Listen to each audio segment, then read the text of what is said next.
Hi parents, I want to talk to you today about a parenting tip about setting goals and teaching your children to do the same.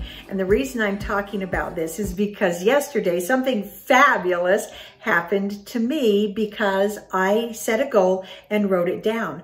So for over 20 years, I have wanted this kind of unusual cook stove that's made in England, and it's called an Aga. And for all these years, I have played the Aga game when I cook. I'll pretend I have one. If you asked any one of my kids, what has mom wanted for over 20 years, every one of them would immediately say an Aga.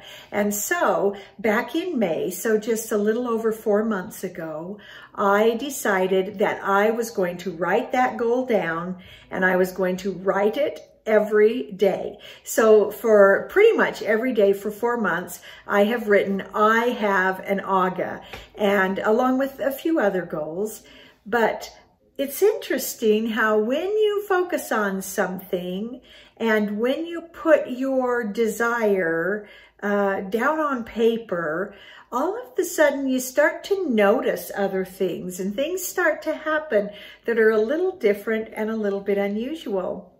Well, after 4 months of writing that goal, I found an Aga, and it came yesterday to my house. So after over 20 years, my Aga is finally here. It's in my garage ready to be installed.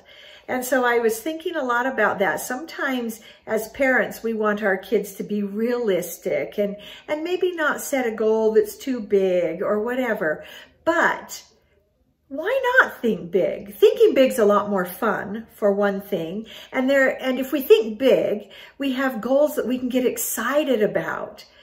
And who's to say that a small reality is any more valid than a big reality? And thinking big is so much more fun.